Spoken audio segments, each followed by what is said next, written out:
Et à tout Tchoudi, Alima sera la situation renversée en sa faveur. Maintenant, Flé, n'est-ni pas fait tien et là pour que ce scandale avec la zéro. Donc Fatima et Badra sont de mèche. Alors là, non, on s'y attendait pas du tout. Donc Badra n'agit pas seule quoi. Fatima, ça se voit que c'est elle la chef de gang, c'est elle qui manipule. Hein, c'est la marionnettiste là. Et Badra est sa marionnette. Elle l'utilise, elle le contrôle, elle le commande. Même si aujourd'hui Badra voulait arrêter là, hein, parce que mine de rien, il a un petit côté quand même spirituel, religieux quoi. Il y a son père qui peut toujours lui remettre sur le droit chemin, mais Badra se laisse complètement manipuler par Fatima qui le pousse à continuer à se venger de Halima. Fatima, c'est tellement une stratège du mal, c'est elle qui commande, c'est elle qui choisit quand il faut agir. Fatima, c'est vraiment la preuve qu'une femme blessée, une femme jalouse et surtout une femme qui manque de confiance en elle est capable de tout. Comme d'habitude les gars, merci beaucoup de me rejoindre pour cette revue des épisodes 7 et 8. C'est toujours un plaisir de lire vos commentaires. Hein. Merci de me laisser un like si tu passes par là pour la première fois. Rejoins-nous pour qu'on parle de cette saison des filles de l'imam ensemble parce que là, c'est gâté. Continuons avec Fatima parce que à travers ces 2 épisodes, on a bien compris qu'elle a un secret, un lourd secret qu'elle nous cache.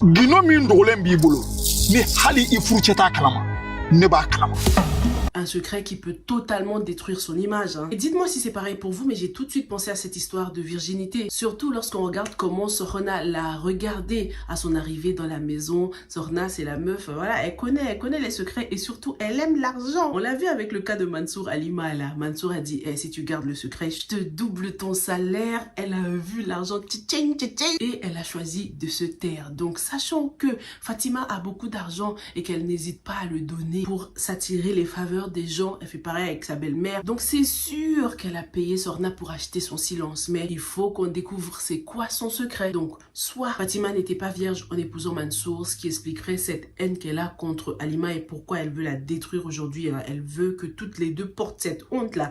Elle veut pas être la seule à avoir ce défaut, tu sais. Soit c'est ça, soit Sorna a découvert que Halima est en train de tromper Badra même aujourd'hui. Mais je pencherais plutôt pour la première option parce que cette dame, ça se voit qu'elle est là que lorsque les femmes se marient. Après, elle rentre chez elle tranquillement où elle va s'occuper d'autres femmes, tu vois. Donc, si elle a un secret, c'est sûr qu'il a un rapport avec la virginité de Fatima. Halima, elle, avant tout ce tralali tralala là, elle vivait vraiment le bonheur. Hein. Elle s'était enfin installée chez son mari. Ils ont passé une belle nuit de noces, un moment d'amour sincère, hein, un symbole de pureté. Elle était vierge, fière d'avoir honoré sa famille. Le matin, Mansour lui offre de l'argent, des bijoux, voitures, tout ça, des symboles de reconnaissance de l'honneur, tout s'était vraiment passé à merveille, hein, jusqu'au moment où Fatima décide de voler ce drap, on l'imagine, lorsque Halima est allée prendre sa douche. Bah oui, Halima pouvait pas du tout s'imaginer que quelqu'un pouvait s'introduire dans sa chambre comme ça, lui voler ce drap. Est-ce qu'on peut dire qu'elle a été naïve, sachant qu'elle n'a jamais expérimenté le mariage? Donc comment est-ce qu'elle pouvait savoir aussi que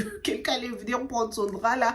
Mais voilà, elle aurait dû être sur ses gardes quand même. Sa famille aurait dû lui mettre en garde quoi. C'est pas la fête là, c'est pas le paradis. T'arrives en mode deuxième femme dans un foyer où on ne t'aime pas. Il faut toujours être sur ses gardes. En plus, t'as vu comment ça se passe entre ta mère et ta belle-mère. Ça aurait dû te servir de leçon quand même, même si t'as pas d'expérience dans le domaine, même si t'as pas encore expérimenté ça. Mansour, lui, il est quand même resté assez lucide. Il n'y a pas cru au début, il a essayé de garder son sang-froid. On peut comprendre, hein, il était un peu dans tous ses états, il n'arrivait pas à comprendre comment cette femme dit que sa femme n'était pas vierge alors que lui, il sait très bien qu'elle l'était, quoi. Il lui fait confiance, tu vois. J'ai apprécié quand même cet effort de faire confiance en sa femme. Ce que j'ai kiffé, c'est quand il a dit à sa mère que non seulement il compte pas du tout la répudier, ni prendre les cadeaux qu'il lui a offerts, mais en plus, il n'a pas épousé Halima pour sa virginité. Donc, calme, je pense que c'est même pas l'histoire de virginité qui faisait mal à Mansour, c'est le fait qu'il pense que Halima n'a pas été sincère avec lui, quoi. Il pense qu'elle lui a menti et ça, c'est très grave. Pour faire taire ce scandale, Mansour propose de l'argent à Sorna, chose qu'elle accepte. Hein. Bah ouais, c'est quoi son problème? Elle vient juste faire ses bails, après elle rentre, c'est vous, vous allez gérer après dans votre foyer. Voilà, le fait qu'elle accepte cet argent veut tout dire. Ça se voit qu'avec avec la première épouse, ça s'est passé pareil. Mansour, ouais, le mariage, toujours des difficultés à ce qu'on voit. Quand Fatima elle est venue faire genre elle était trop concernée là, genre qu'est-ce qui se passe maman, pourquoi t'es dans cet état là?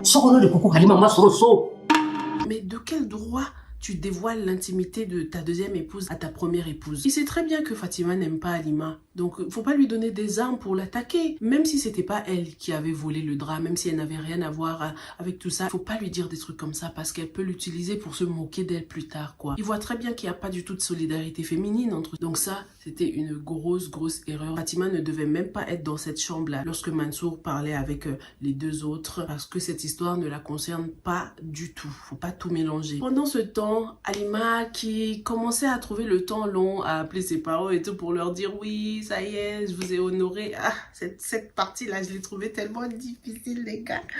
Cette série commence déjà à m'énerver déjà. Je savais que Halima, elle allait grave souffrir dans ce foyer-là.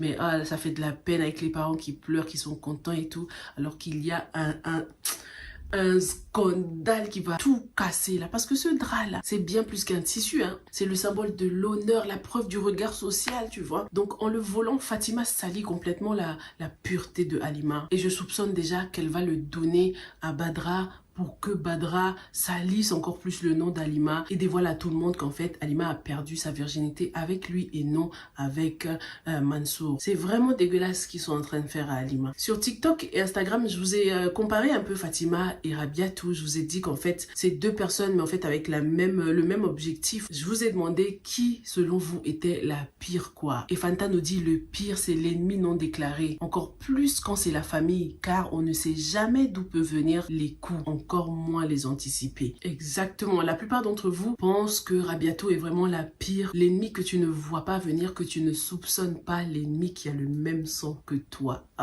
Dites-moi dans les commentaires si c'est pareil pour vous, ton ennemi non déclaré ou celui qui utilise les marabouts, la spiritualité contre toi, quoi. Parce que là, entre Fatima et Halima, c'est une bataille spirituelle, hein. Continue avec Rabiatou qui a eu donc l'appel de cet influenceur photographe, hein, celui qui était venu donc prendre des photos pendant la réconciliation entre Halima et Mansour. Mais cette fois, il vient avec une autre énergie. Il est mystérieux, presque manipulateur, parce qu'il sait des choses, hein. Il a des preuves contre Rabiatou. Il sait que c'est elle qui a publié ces choses contre Halima. Du coup, lui, son énergie est un peu bizarre, quoi. Il est entre admiration et chantage, en fait. Lui, là, il est dangereux, hein. Dites-moi dans les commentaires si vous étiez là depuis les dangereux de la cité. Il faut se méfier de lui. Il est mi-ange, mi-démon. Parce qu'il peut très bien collaborer avec Rabiatou, mais aussi bien la détruire. Donc, c'est quoi son but, en fait? Rabiatou, elle a tout intérêt à découvrir des choses sur lui pour avoir ses points faibles aussi. Parce que là, c'est lui qui a le dessus sur elle, hein. Elle peut rien faire. Regarde, elle a accepté ce dîner-là. Mais on dirait que c'était par chantage, en fait. En mode, si j'accepte pas, il risque de me dénoncer. Est-ce qu'il est attiré par Rabiatou? C'est quoi ses intentions? Est-ce qu'il veut juste se rapprocher d'elle pour pouvoir avoir des infos croustillantes sur la famille de l'imam et du coup faire le buzz avec des articles? Quand je parle, tu la boucles. Ramatoulaye, elle, continue sa descente, hein. Elle sort toujours avec Ibrahim et attire la haine d'autres filles qui sont amoureuses d'Ibrahim. Ces filles la provoquent, n'hésite pas à la ridiculiser. Ramatoulaye arrive à se défendre jusqu'ici, tu vois. Mais quand on la voit monter dans la voiture de ce vieux-là, déjà continuer à accepter ses appels, tout ça, hein, rater les cours juste pour lui. Non, mais Ramatoulaye, là, tu tends la perche à tes ennemis, là. Je vois déjà les blogs. La sœur de Halima, la fille de l'imam, a un sugar daddy. C'est trop facile. La réputation salie de Halima retombe maintenant sur Ramatoulaye. Ce qui était intéressant pendant cette scène, c'est de voir comment, malgré le fait qu'on a essayé de laver la réputation d'Halima, on a posté les photos, Badra a demandé pardon, ces filles n'y croient pas du tout. Elles préfèrent l'ancienne version, hein, la rumeur qui a d'abord circulé. C'est ça la terrible réalité. Internet ne pardonne pas. Tu peux laver ton image, hein, mais le public choisira toujours la version du scandale. La réputation, ici, c'est comme, tu sais, l'image du verre brisé, là. Même si tu essaies de le recoller, les fissures vont rester visibles. C'est pour ça qu'en fait, quand on y réfléchit, je pense que Badra ne méritait même pas le pardon de Halima parce que le mal a déjà été fait. Dites-moi ce que vous avez pensé de cet épisode et surtout si vous pensez que Fatima va donner ce drap à Badra pour qu'il s'en serve contre Halima. On sent un autre scandale à l'approche, les gars. Dites-moi tout et on se retrouve dans la prochaine. Stay safe and stay blessed. Bye!